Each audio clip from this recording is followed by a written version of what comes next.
Estas son algunas de las críticas que se han realizado a la metafísica y que cuestionan su validez como saber filosófico.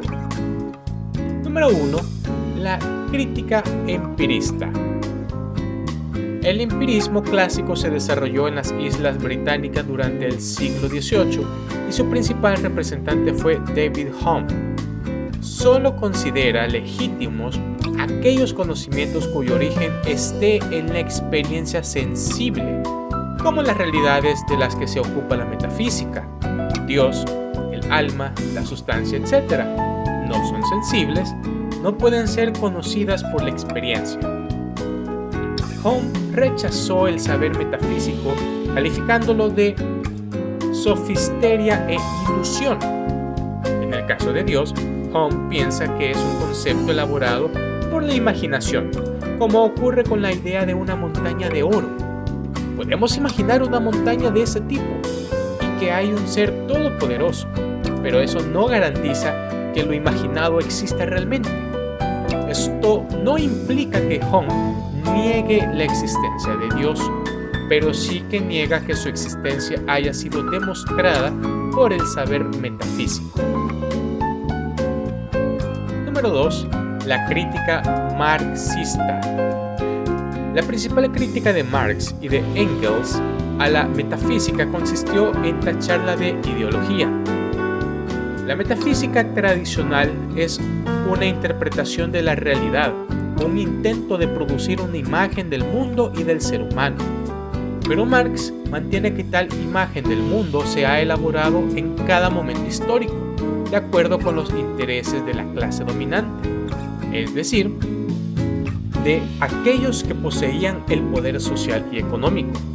Así, la metafísica tradicional no sería más que un producto ideológico que sirve para legitimar y mantener los privilegios de las minorías más poderosas. La pretensión marxista es eliminar las falsas interpretaciones del mundo y poner el énfasis en transformarlo mediante la revolución proletaria en un lugar más humanitario y reconciliado, donde ya no existirá el enfrentamiento entre las clases sociales. Si se analiza en profundidad, se puede afirmar que Marx está suponiendo que hay una auténtica metafísica, su propio sistema filosófico llamado materialismo histórico, que él opone a la metafísica tradicional, pero se niega a llamar metafísica, un término cada vez más desprestigiado en la edad moderna, a su filosofía. Prefiere considerar que sus interpretaciones de la realidad son pura ciencia, la nueva ciencia de la economía política. Número 3. La crítica genealógica. Bajo este título nos referimos a autores que se remiten a la génesis de la metafísica para criticarla. Nietzsche denuncia que la metafísica es contraria a la vida. Para él, la vida es cambio, transformación, devenir incesante, superación y autoafirmación de nuevas formas que desbancan las anteriores. Ante la imposibilidad de captar con nuestras capacidades racionales ese permanente cambio que es la vida, los seres humanos nos hemos refugiado en los conceptos metafísicos, como el concepto de ser, verdad, sustancia, causa, Dios, etc., que son estables, permanentes, inmutables y eternos. Esta es la génesis de la metafísica. Hemos inventado otro mundo con la pretensión de que es el verdadero. Ahora bien, se trata de un mundo ficticio que no sirve para orientar a las personas en las circunstancias en que tienen que vivir. Por su parte, Michael Foucault afirma que, desde sus orígenes, la metafísica ha impuesto cierto orden en el mundo.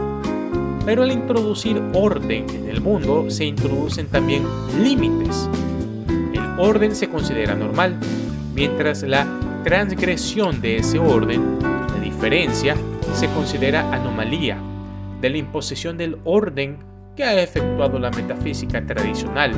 Se deriva todo un sistema de control de las personas para intentar reconducir al diferente, al transgresor del orden hacia la normalidad. Las sociedades contemporáneas han desarrollado una serie de instituciones para normalizar a los individuos que las forman. La clínica, la cárcel y la escuela son las tres más significativas para ello.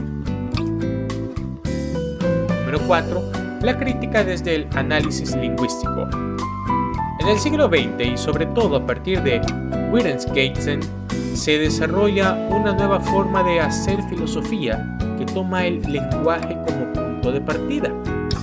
Se suelen diferenciar dos etapas en el pensamiento de Wittgenstein que marcan las dos tendencias que ha seguido la tradición del análisis lingüístico. En una primera fase de su pensamiento, afirma que las cuestiones metafísicas son el resultado de un mal uso del lenguaje. Se muestra que los enunciados de la metafísica no tienen significado, sino que son meros agregados de las palabras que no se refieren a hechos que suceden en el mundo. Los problemas acerca del ser, del alma, del mundo como totalidad o de Dios quedan así eliminados, puesto que estos nombres en realidad carecen de significado. La segunda etapa del pensamiento de Wittgenstein marca otra tendencia diferente, pues ahora se entiende que el lenguaje puede usarse de diversas maneras, llamadas juegos lingüísticos. Cada juego de lenguaje responde a una forma de entender el mundo, a una forma de vivir. Pero también ahora sostienen que el lenguaje metafísico es el resultado de ciertos malentendidos que se producen en el uso del lenguaje ordinario. La tarea del análisis lingüístico es devolver el significado auténtico a aquellos términos que han adquirido un supuesto significado metafísico. Las críticas que hemos reseñado apuntan a la superación, eliminación o invalidez del saber metafísico. Vamos a ver algunas pistas para intentar responder las preguntas de qué quiere decir que es un saber obsoleto. ¿Acaso hay que abandonar el empeño de conocer en ese campo o tiene sentido seguir intentándolo? La revolución kantiana dice: Kant hizo una distinción entre dos modos de entender la metafísica. Esa distinción es muy importante para entender la propuesta que hace Kant al respecto. La metafísica como disposición natural, es decir, como la tendencia de los seres humanos a querer resolver las circunstancias radicales a las que se refiere el saber metafísico. Desde esta perspectiva, la metafísica es tan antigua como la humanidad misma. También es universal. Cualquier ser humano de cualquier época histórica y perteneciente a cualquier cultura experimenta la necesidad de saber algo sobre los objetos de la metafísica, ya sea para afirmarlos o para negarlos o para dudar de ellos. La metafísica como disciplina académica. En este sentido, Kant entiende por metafísica la concepción tradicional que hemos visto, incluyendo la distinción entre metafísica general y metafísica especial. Esta es la metafísica que desde la aparición de la ciencia moderna está siendo duramente criticada y rechazada. Kant argumenta que esa metafísica tradicional ha fracasado como saber riguroso, puesto que cae en inconsistencia y contradicciones. Nos encontramos así ante una paradoja. Como disposición natural, es una tarea necesaria la metafísica, pero como ciencia rigurosa no parece posible, porque no ha conseguido hasta ahora un acuerdo básico entre los expertos respecto al método que ha seguir este tipo de saber.